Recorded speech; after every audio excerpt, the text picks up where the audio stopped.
Chaque kill que je vais faire sur Fortnite dans cette vidéo, ma copine sera obligée d'enlever un vêtement. Chaque girafe que vous envoyez sur mon live, ma copine doit retirer un vêtement. Donc vous avez pas intérêt à mettre ma petite copine à Walt. Je regrette déjà d'avoir été sur OnlyFans. Ok, on est en Big 2024, il y a des mecs bien plus vieux que moi qui n'ont toujours pas la maturité de se dire que sexualiser une femme devant un public jeune, c'est mal, c'est abrutissant et ça ne permet pas à la future génération, ou même celle actuelle, de s'améliorer mentalement vis-à-vis des femmes. Donc dans cette vidéo, on va parler de la sexualisation des femmes sur les réseaux. Et nous allons traiter des sujets cas par cas, réseau par réseau, de la moins grave à la plus extrême. Avant de commencer la vidéo, moi c'est Azuria, n'hésite pas à t'abonner et bon visionnage.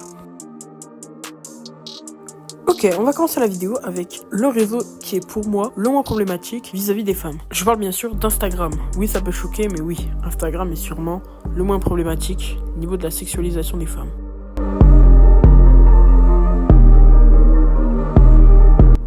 Sur Instagram, il n'y a pas besoin d'aller super loin pour voir du contenu qui sexualise les femmes. Mais on va quand même aller plus loin dans Instagram pour voir qu'il y a quand même un réel problème avec la sexualisation des femmes sur ce réseau. Donc, Emily Ratajkowski, Emily quoi. En fait, c'est elle.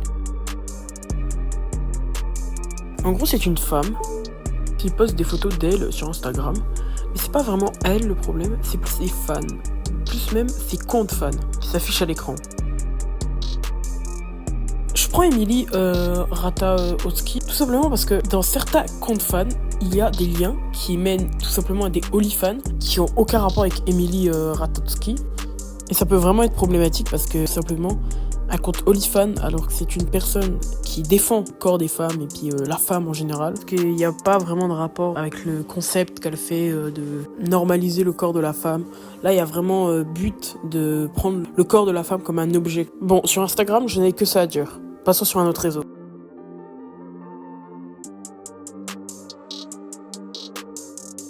Ok, pour la suite de la vidéo, je vais mettre un chibi, tout simplement parce que c'est mieux à regarder et c'est plus facile au montage.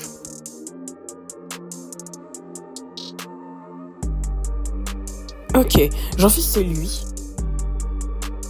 Jean-Fils, c'est un youtubeur qui base pratiquement toute sa chaîne au jeu Fortnite. Donc, il expose un public jeune à son contenu.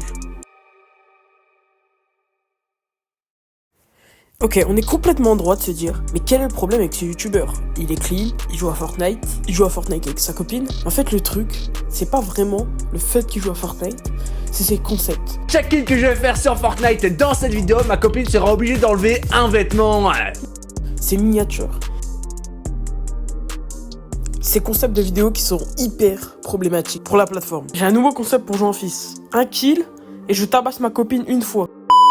Imagine Timothée, 4 ans, qui regarde Jean-Fils pratiquement tous les jours et qui voit ce concept de vidéo. Donc une nouvelle vidéo de Jean-Fils, forcément il va cliquer dessus et forcément il sera choqué. Et du coup, où est-ce que je veux en venir? Je veux faire juste ouvrir les yeux aux gens, aux enfants ou même aux parents qui laissent regarder ce genre de contenu à leurs gosses, que ça soit dans les mignons, dans les concepts, c'est malsain. Je sais pas si vous vous rendez compte, mais il prend quand même sa copine pour un objet. Donc j'ai vraiment pas besoin d'argumenter plus, même s'il y a d'autres arguments qui disent en fait que Jean-Fils c'est un mauvais personnage sur la plateforme. Et c'est pas que pour la sexualisation des femmes, non, c'est sur d'autres points, mais ça on le verra dans une autre vidéo. Je pense qu'on peut passer au prochain sujet de la vidéo. On va écrire Minecraft sur YouTube. Et on va trouver des résultats totalement normaux. On va essayer d'aller chercher plus loin, même beaucoup plus loin. Parce que sur Minecraft, il y a beaucoup de concepts. Mais les concepts qui sont problématiques sont souvent bien cachés ou réservés à un public plus jeune. En quelques minutes de recherche, j'ai réussi à trouver ça. Ou même ça. Ou même ça. Je peux vous dire que ce genre de contenu n'a rien à faire sur la plateforme. Et ces comptes YouTube ne sont toujours pas bannis et n'ont pas reçu de strike malgré les signalements de personnes compétentes. Et les personnes qui gèrent les chaînes YouTube ne se cachent même pas. Ils ont carrément dédié leur chaîne à ce contenu-là. Ok, je vous mets un contexte. Timothée, 10 ans, qui adore Minecraft, c'est son jeu préféré. Il cherche Minecraft sur YouTube et il tombe sur ce genre de contenu. Est-ce que vous pensez que s'il voit ça, il ne va pas cliquer et ne va pas être choqué après avoir vu ces vidéos? Et vous pensez vraiment que Timothée n'aura pas de préjugés par rapport aux femmes, alors qu'on l'a éduqué à ne pas se montrer nu sur internet? Est-ce que vous pensez vraiment que Timothée ne va pas avoir de jugement ou de préjugés graves sur les femmes après avoir consommé ce type de contenu? Bien sûr que si, il va en avoir, et va sûrement le répéter à pas mal de monde qui vont aussi rechercher ce genre de contenu sur internet, et qui vont choquer encore et encore des enfants qui n'ont rien demandé. Et ça va les traumatiser. Parce que à 10 ans, c'est un âge où tu te construis mentalement. Quand tu vois des choses, tu les retiens. Et donc après avoir consommé ce type de contenu, les enfants ne peuvent que avoir des préjugés parce qu'on les expose à ce genre de contenu pratiquement tous les jours. Et ce n'est pas moi qui le dis. Des gens plus grands, après avoir consommé ce type de contenu, ils sont maintenant addicts à la pornographie. Bon, je pense qu'on a assez parlé de ce sujet, même s'il faudra en dédier une vidéo. Et on passe au prochain sujet de la vidéo qui est tout aussi grave.